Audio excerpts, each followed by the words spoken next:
because of what we are trying to do here at the Purposeful Podcast, values are very important to us. It's not just what you do, but it's how you do it.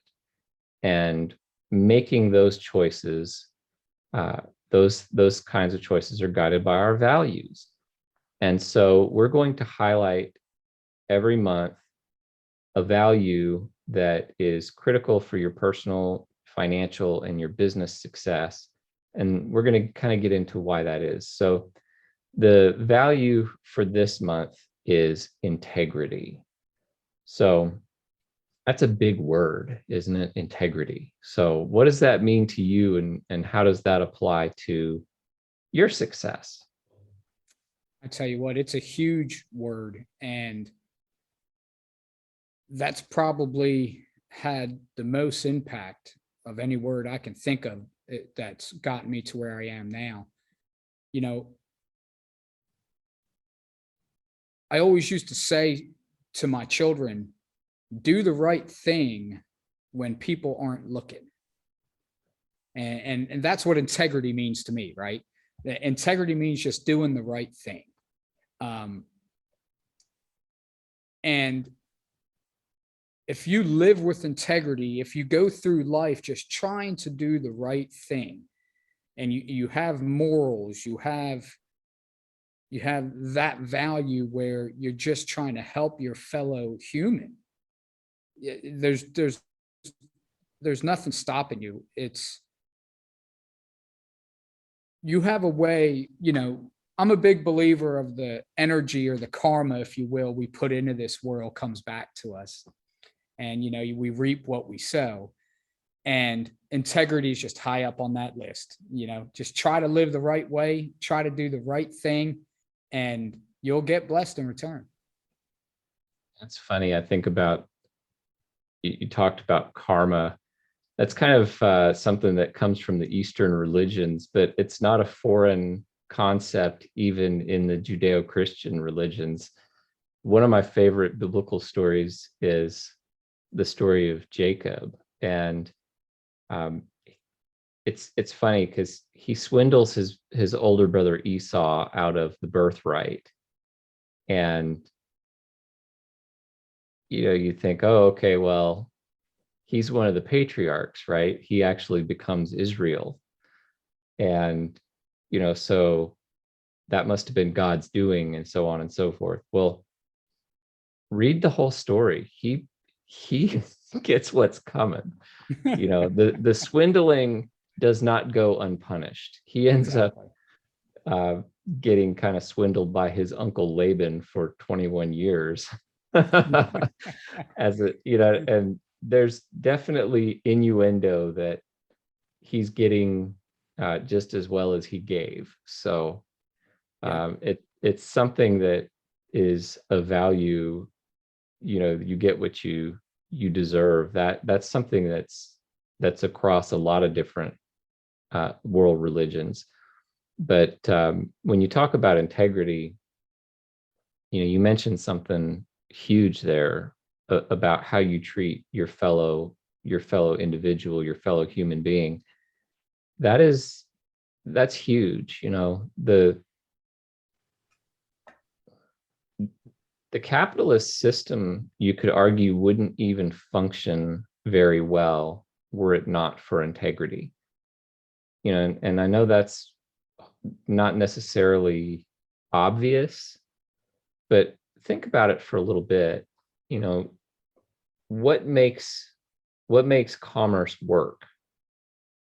If I'm entering into an agreement with you that I'm going to purchase a good or a service that you're going to provide, integrity has to be at the heart of that. Yeah. Because if I don't believe that I'm going to get value for my money, I'm not going to give you my money. Exactly. And if you don't believe that you're going to get fair payment for your good or your service, then you're not going to offer that. Yeah. So, integrity is really at the heart of what makes this all possible. But it's a personal choice every single time, every single act, every single transaction.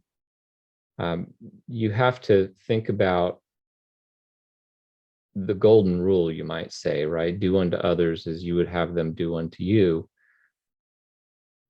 If you can establish that you're willing to do that, and you have every reason to believe that the person on the other end of the transaction is also doing that, boy, it makes life a lot easier. I mean, think about how things work.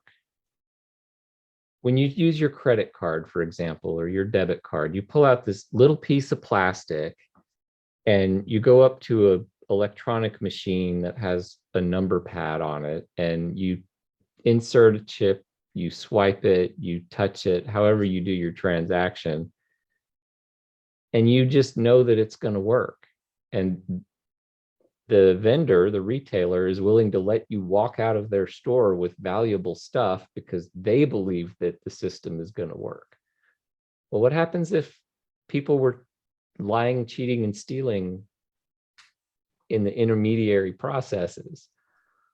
Well, we wouldn't have faith that the system was going to function, and so we wouldn't do it. And so we'd have to come up with a better way to do it, which would be a lot more expensive. So, integrity not just makes it possible to have the transaction, but it helps the transaction to be as inexpensive as possible. Yeah. There are a lot of costs involved with being a cheat. Yeah. Well, think about something as simple as me calling a service company to provide a service to me at my house. And they tell me they're going to be there at 3 o'clock on a Tuesday. And for one reason or another, they can't make it on time at 3 o'clock. Well, there are a lot of legitimate reasons why somebody would run behind, as we know in our personal lives. Yeah. Well, we hope they have the integrity to call us before 3 o'clock and let us know, hey, we're running behind. And that's all the consumer generally wants, is a little heads up. Hey, we're running behind, little integrity there. We're being honest about it. And this is when we're going to be there. And 95% of the time, the consumer is going to understand that, right? They're going to say, yeah, sure. We run into the same issue. We understand. Thanks for calling. Well, that's how you move forward with a relationship together, and you can keep doing business.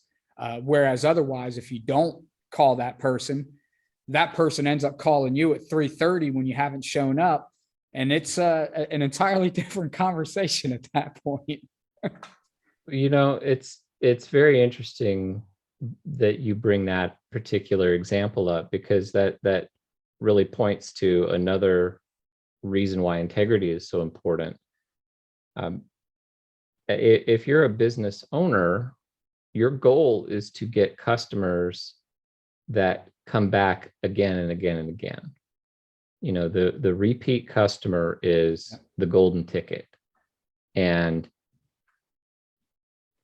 you may see a situation that you can take advantage of one time, where you might be able to swindle someone.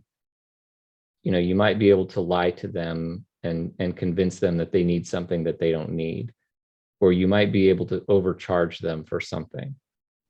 But a lot of times, whatever benefit you think you might derive from that is isolated to that single transaction.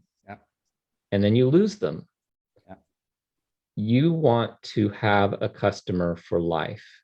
And the way you do that is to treat that person with integrity, because then they know that you're going to assume responsibility for the things that you're responsible for, and you're going to treat them with respect. And that's what they want. And if they have that,